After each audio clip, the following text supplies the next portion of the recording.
Somewhere along the path, perhaps after a moment of collapse or clarity, you woke up, not in the way the world defines awakening, not with bliss nor fireworks, but in silence.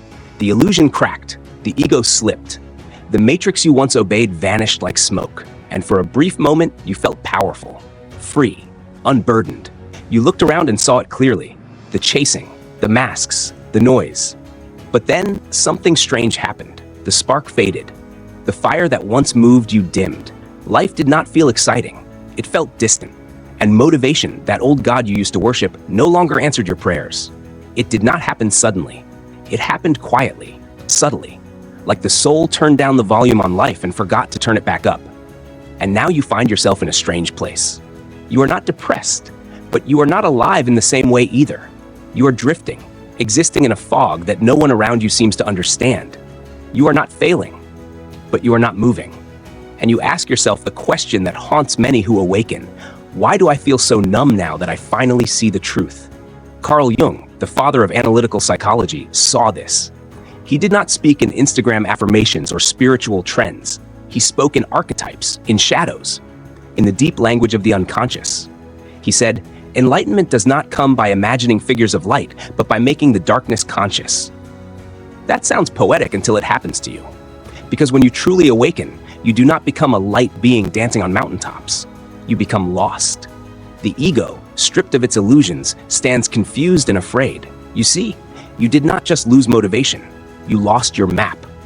For years, your goals were fueled by an identity, a persona crafted to survive the world. You chased love, approval, money, status, meaning. You wore the right masks, said the right words, dreamed the right dreams, and then awakening came like a storm and tore it all down. Suddenly, your ambition felt hollow. Your dreams no longer fit. You saw the game for what it was, and with that vision, the urge to play disappeared. That is not laziness. That is ego death. And no one prepares you for what comes next. What you are experiencing is not failure. It is not a lack of discipline. It is the sacred pause, the void, the in-between. Jung called it enantiodromia, the moment when something turns into its opposite. You go from striving to stillness, from doing to dissolving, from chasing to watching. And in that swing, the soul begins its deepest work. It starts not by building, but by burning.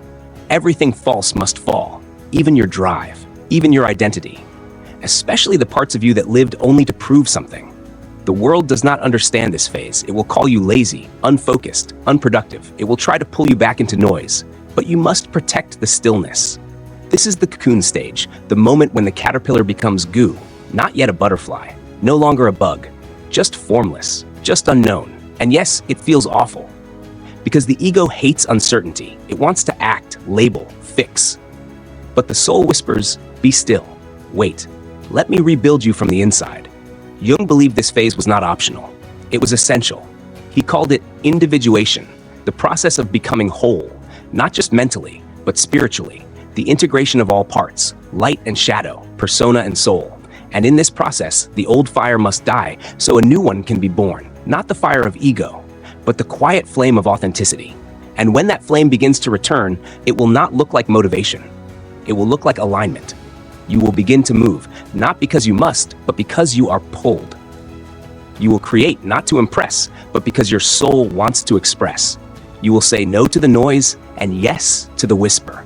And that whisper will guide you to work that nourishes, to people who see you, to a path that feels like home, not performance. So if you feel like your motivation is gone after awakening, understand this. It is not gone. It is evolving. You are not broken. You are becoming. This fog is not failure. It is the furnace. You are not lost. You are in between stories, between lives, between the death of who you were and the birth of who you are meant to be. Do not rush it. Do not judge it. This is where the soul does its deepest alchemy. And one day, without warning, something within you will stir. Not a spark, but a steady burn. Not a craving for success, but a calling toward truth. You will feel it in your chest, in your breath. A quiet yes, not to what the world expects, but to what your spirit remembers. This is not the end of your awakening. It is where your real life begins.